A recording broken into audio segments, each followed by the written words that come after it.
అందరికీ నమస్కారం. ముందుగా అందరికీ ఉగాది పండుగ శుభాకాంక్షలు. నేను ఈరోజు ఉగాది పండుగ ప్రాముఖ్యతను చెప్పడానికి మీ ముందుకొచ్చాను. మీ అందరూ కూడా Gautam model high school YouTube ఛానల్ను సబ్స్క్రైబ్ చేసుకోగలరు. ఈ వీడియో నచ్చినట్లయితే లైక్ మరియు షేర్ చేయగలరు. అలాగే Gautam model high school Facebook and Instagram పేజీలను ఫాలో చేయగలరని మనవి. ఉగాది పండుగ ప్రాముఖ్యత. ఉగాదికి చాలా రకాల పేర్లే ఉన్నాయి. ఉగాదిని యుగాది, ఉగాది, నూతన సంవత్సరాది అని 3 రకాల పేర్లతో పిలుస్తూ ఉంటారు. దీన్ని గురించి ఒక్కొక్క దాని గురించి మనం ఇప్పుడు చర్చించుకుందాం. మొదటగా యుగాది. యుగము అనంటే ఏంటి? ఈ విశ్వం మొత్తం కదా. సో ఎప్పుడైతే ఒకానొక కాలంలో విశ్వాన్ని ఇంకా సృష్టించలేదో ఆ సమయంలో విశ్వమంతా కూడా అంధకారంతో నిండిపోయి ఉంటుంది.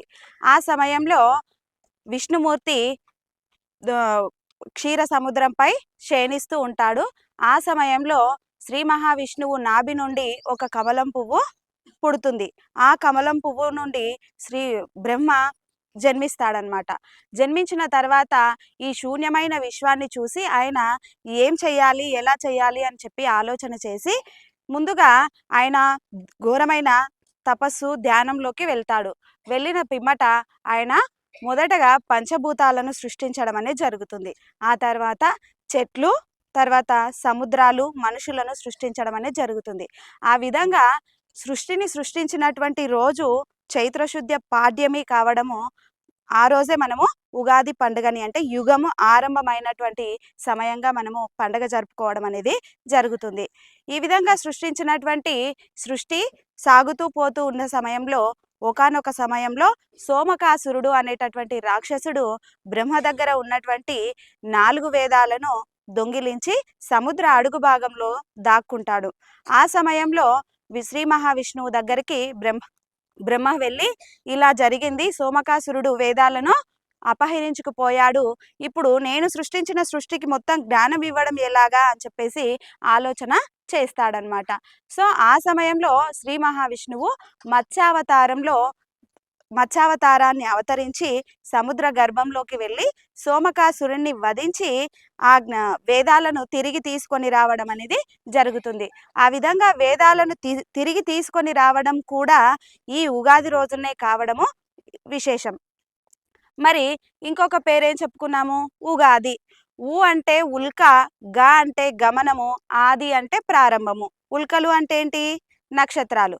మన విశ్వంలో భూమి సూర్యుడు చుట్టూ తిరుగుతూ ఉంటుంది కదా. భూమి తన చుట్టూ తాను తిరగడానికి ఎన్ని రోజులు పడుతుంది?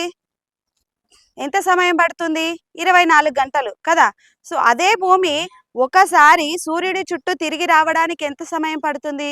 365 రోజులు, అంటే 1 సంవత్సరం. అంటే భూమి ఎక్కడైతే తన గమనాన్ని ప్రారంభిస్తుందో మళ్ళీ తిరిగి అదే స్థానానికి రావడానికి 365 రోజులు, 1 సంవత్సరం పడుతుంది. ఆ విధంగా అక్కడి నుంచి మళ్ళీ భూమి గమనం ఆరంభించడము మనము నూతన సంవత్సరాదిగా మనము చెప్పుకుంటాం. అంటే ఆ రోజు నుంచి సంవత్సర కాలం అనేది స్టార్ట్ అవుతుంది. ఓకేనా? అదేవిధంగా సంవత్సరాది. తెలుగు క్యాలెండర్ ప్రకారం చూసుకుంటే గనక మనకు నెలలు చైత్ర మాసం నుంచి స్టార్ట్ అవుతాయి కదా.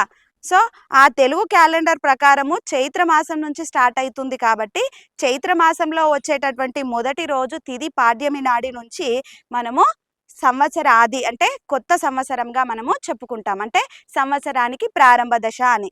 సో మనము ఇంగ్లీష్ న్యూ ఇయర్ ఎలా సెలబ్రేట్ చేసుకుంటామో తెలుగు కాలమానం ప్రకారము ఈరోజు సంవత్సర ప్రారంభ కాలము అనే అర్థం. ఓకేనా? అయితే పురాణాల నుంచి మన సంస్కృతి సాంప్రదాయాల నుంచి ఈ పండుగను ఎంతో వైభవంగా జరుపుకుంటారు. ఇది అన్నింటికీ కూడా ఆరంభ దశ.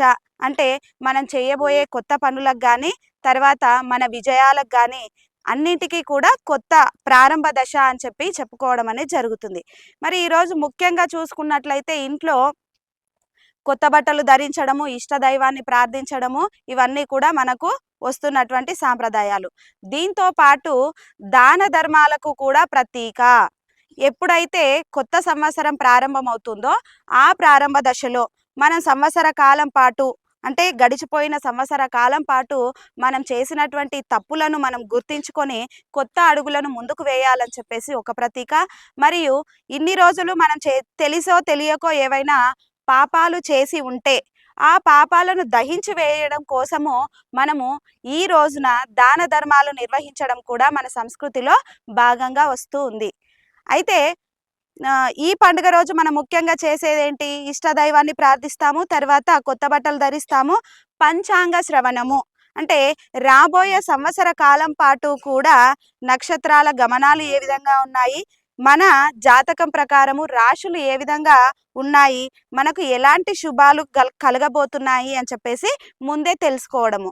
మరి దీని వెనకాల అంతరార్థం ఏంటి అనంటే, ఏదైనా సంవత్సరంలో నీకు పలానా ఏదైనా అపజయం కలగబోతుంది అన్నప్పుడు మనం ముందు జాగ్రత్త తీసుకొని దానికి అనుగుణంగా ఈ పర్టికులర్ నెలలో నీకు విజయాలు సాధిస్తావు, లేదంటే పర్టికులర్ నెలలో నువ్వు అపజయం పాలవుతావు, అవమానాలు ఇవన్నీ తెలుస్తుంటాయి కదా. సో వాటికి అనుగుణంగా మన యొక్క కాలగమనాన్ని అంటే మన యొక్క జీవితాన్ని సరిదిద్దుకునేటటువంటి అవకాశం కల్పిస్తుంది ఈ పంచాంగ శ్రవణం. అంతేకాకుండా పచ్చడి, ఇంకా ఉగాది అంటేనే అందరికీ గుర్తొచ్చేది పచ్చడి కదా. షడ్రుచుల సమ్మేళనమే ఈ పచ్చడి. తీపి, కారం, పులుపు, ఉప్పు, వగరు, చేదు, ఈ 6 రుచులను ఒకేసారి మనం స్వీకరిస్తాం. అంటే 6 రుచులతో కలిపినటువంటి పచ్చడిని మనము స్వీకరిస్తాం కదా. అదే విధంగా జీవితంలో జరిగేటటువంటి మన అపజయాలు, పరాభవాలు మరియు ప్రేమ, ఆప్యాయతలు, కోపము, ఆశ్చర్యకరం, ఇట్లాంటి అన్ని సంఘటనలను ఒకేసారి స్వీకరించడం, అంటే సమానంగా స్వీకరించాలి. ఎప్పుడైతే మనకు పరాజయం కలుగుతుందో అప్పుడు కుంగిపోకూడదు, ఎప్పుడైతే విజయం వరిస్తుందో అప్పుడు పొంగిపోకూడదు అని చెప్పేసి చిన్న సంకేతాన్ని మనకు ఈ పచ్చడి ద్వారా మన సంస్కృతి సంప్రదాయాలు మనకు అందిస్తూ ఉన్నాయి. అయితే మీకందరికీ కూడా ఈ గడిచిపోయినటువంటి విశ్వావసు నామ సంవత్సరంలో ఏవైతే తప్పులు మీరు చేశారో వాటిని గుర్తించుకొని మళ్ళీ అలాంటి తప్పులు పునరావృతం కాకుండా ఈ రాబోయేటటువంటి పరాభవ నామ సంవత్సరంలో అన్ని విజయాలు మీకు వరించాలని కోరుకుంటూ అందరికీ కూడా శ్రీ పరాభవ నామ సంవత్సర శుభాకాంక్షలు తెలుపుకుంటున్నాను. ధన్యవాదాలు.